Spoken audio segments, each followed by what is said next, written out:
Did you notice that Shai Gilgeous Alexander is playing even better than last year? Last season's MVP is averaging over 30 points per game and is shooting better on 2s and 3s, all while taking fewer shots and playing the least amount of minutes per game since his rookie season. But how? First off, we'll see how SGA uses step-up screens to unlock his pull-up three-point shooting. So the Thunder typically like to set up SGA with a bunch of step-up screens. A step-up screen essentially means that Isaiah Hartenstein here is going to step up and set a screen higher up the floor for SGA to have a bunch of options. So Shai can either get downhill. He's one of the best drivers in the NBA, one of the most efficient scorers in that paint area. He's also one of the most efficient scorers in the mid-range area.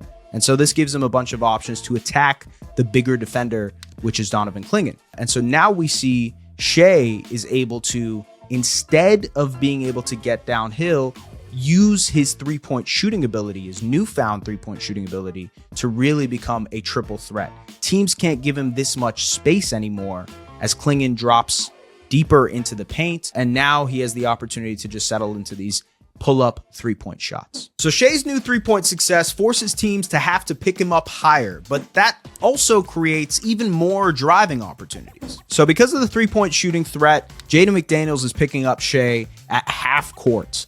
But as you can see, Chet is setting up to set this step-up screen already, which will give SGA a bunch of options. He can either flow into actions here on the other side of the floor, but also, if you realize, this side of the floor is completely empty. Again, SGA is one of the best drivers in the NBA, and what he does, reject this step-up screen from Chet, go all the way downhill, and finish. And finally, all this gravity as a result of SGA's three-level scoring creates a ton of easy shots for the rest of OKC's offense. Shai has a bunch of options at his disposal in OKC's offense. They are running a pick and roll, an empty side pick and roll with him and Lou Dort as the screener. An empty side just means that the area of the floor that they are operating in is empty. So SGA can get into a scoring bag in this mid-range area as he typically does.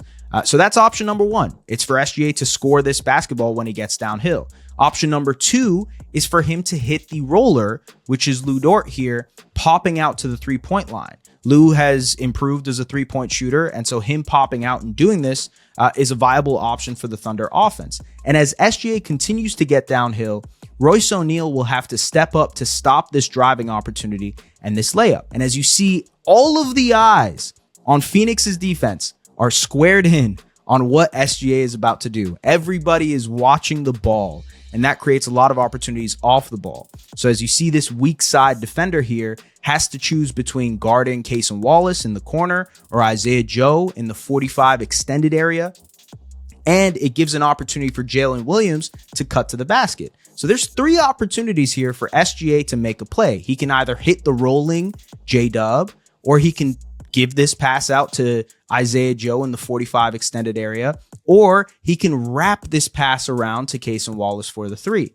A lot of options for SGA because of his downhill scoring ability. This time, nice wraparound pass to Cason Wallace, who knocks down the three. Opposing teams have to pick their poison while guarding SGA at this point, because there isn't a single thing he can't do on offense. He's lapped Wilt Chamberlain for the second longest streak of 20-point games in NBA history at 94 and counting. One way or another, SGA is going to kill you. You just get to choose how he does it.